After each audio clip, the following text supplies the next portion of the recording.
Okay, so for your Harley Quinn Suicide Squad bat, you are going to first want to get a cheap plastic kid's bat. I got mine from Target for about $8, and you're going to want some sandpaper.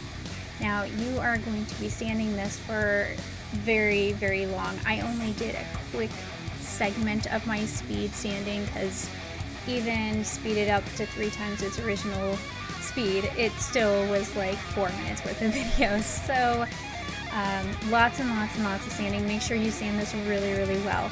Now, I thought if I sanded it really, really well and just used gesso that would be fine, but the paint is already starting to flake off of the bat, so I would highly, highly recommend that you use a spray paint made for plastic when you finish sanding the bat. Get that spray paint that's meant to bond with plastic, that way you make sure that it is not going to be chipping off on you. And sand and sand and sand and sand and sand and sand for days.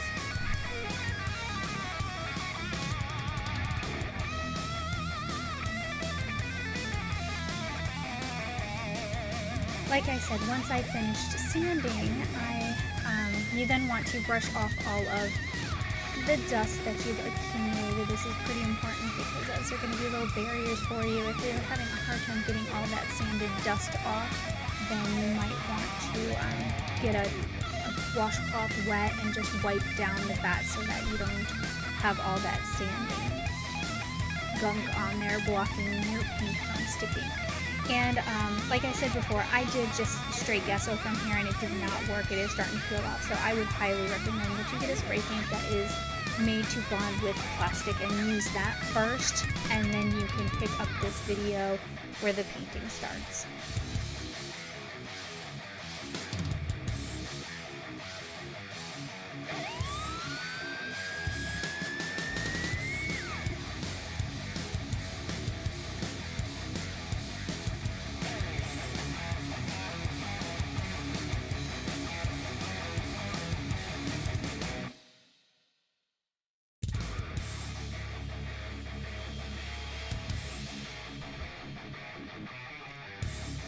Okay, once you have your first layer of paint or gesso, like I said, highly recommend the paint, you're going to want to sand that and then do another layer. These bats have a texture to them, and that texture is fantastic because when you go to do your brushing later to get the wooden bat effect, you're going to want that texture, but you don't need it quite as textured as it is. So I sanded it down really, really well to get rid of some of that, but then after I did the layer of gesso, I sanded it and did another layer. Repeat that until you get the level of smoothness that you want.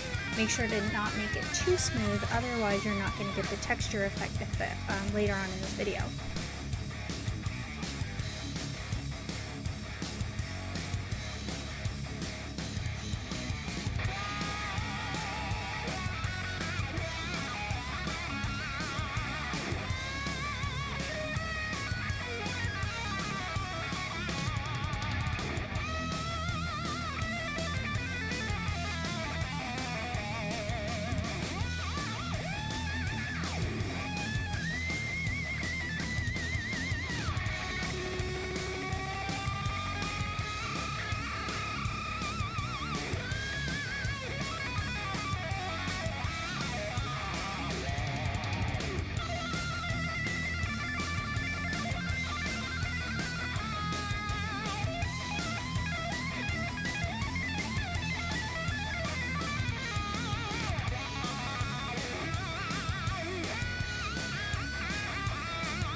Now once you have the smoothness that you would like it, you're going to start painting. Take some white paint and some brown paint. The kind doesn't really matter, this is just what I happen to have in my paint supply. You're going to give a big portion of the white and do separately a smaller portion of brown, and then you're going to mix the brown into the white until you get the color that you want. You want a very, very light tan color. You make sure you don't do it too dark. It'd actually be better if you painted it and were like, it's too light, and then go back and do a second coat of a darker color than to make it too dark. So be very careful with your color. And paint your entire bat.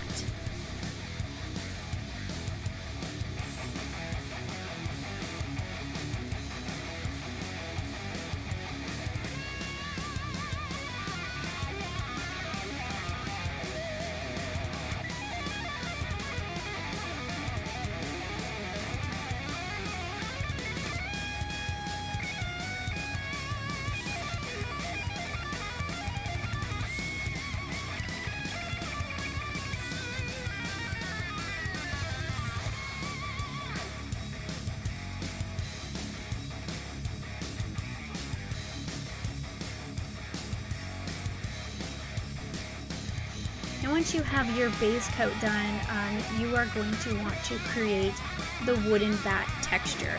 Now, the first thing I tried was doing a brown wash, so getting a cup of water, adding brown paint to it, mixing it up and putting it on.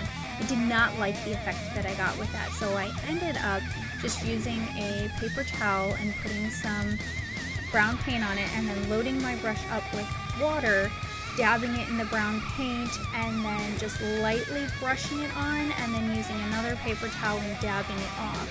That was having that dark brown color stick to all of the ridges, which is why that texture is important, without getting into the little crevices where you don't want it, because that's not where you want that texture to go.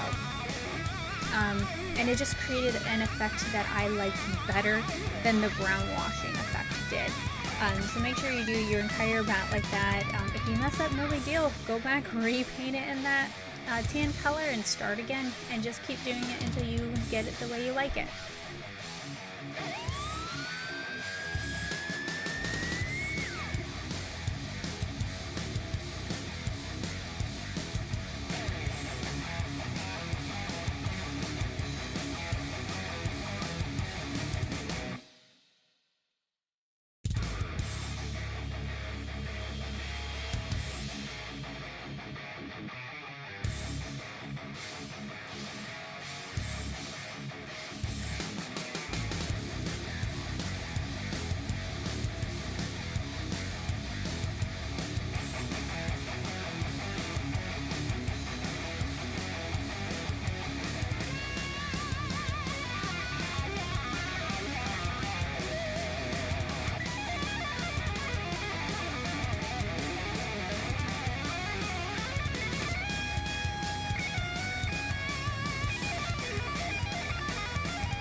Now you need to get yourself a reference image and some permanent markers. I use permanent markers because it seems like that's what Harley would have done to make her bat, and some masking tape. If you want to do this and make it very neat, you can get stencils and tape them onto the bat, use paint. I wanted to make it how I thought Harley would make it. So use your tape to tape off your sections. I taped at the bottom of where Goodnight would end, and then I taped along the sides so that I could keep my Goodnight as straight as possible while I freehanded it, and then put a little tape that would go between the good and the night. And then as you're painting, or as you're using your markers and tracing out, the markers did not like the paint very well, so have like a sheet of paper or napkin or something beside you to kind of tap the markers on and to brush against to get the marker going again. I had a hard time with the red wanting to just kind of fade out and stop writing. After you do the good and the night, you want to do the little design down at the bottom right above the handle, and I taped that off as well. I didn't do it super accurate. Like I said, I was kind of doing this how I thought Harley would make her bat. So not quite as neat and perfect as maybe some others would do, but that was my preference. If I make another one, then maybe I'll do it a little bit neater for the second time around.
Now, once you finish the good night portion and the little part at the bottom, try to find yourself a reference for the words that are written on the bat. There's a couple of different sources out there. They all say something a little different. Basically, it doesn't really matter where you get them from. The words, they're really not all that readable once they're on the bat, so it's more of the effect, the cursive writing effect. So what I did is I found a reference that had all the words and I just wrote them out like that. Each line I did alternated between black and blue, and then After I finished writing the whole thing, I went back with the red and started repeating some of the words right above where they were written to kind of give that effect that she has on there as well.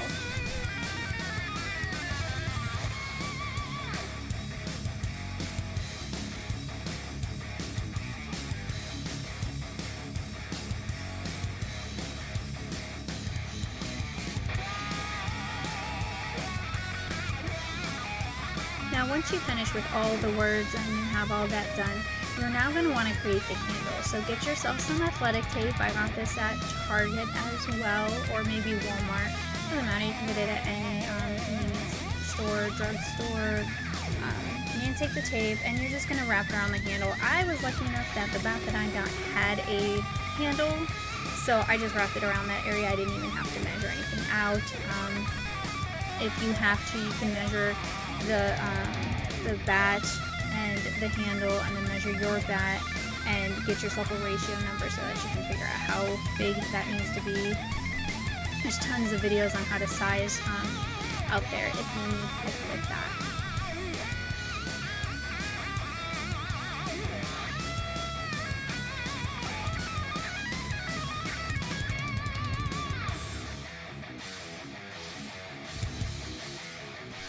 Now that you have the handle all done, you need to age it. It can't be white, so get yourself some brown wash and put it on a paper towel and wipe it on there and wash it off until it's done. And you are finished. Congratulations and awesome bat, man.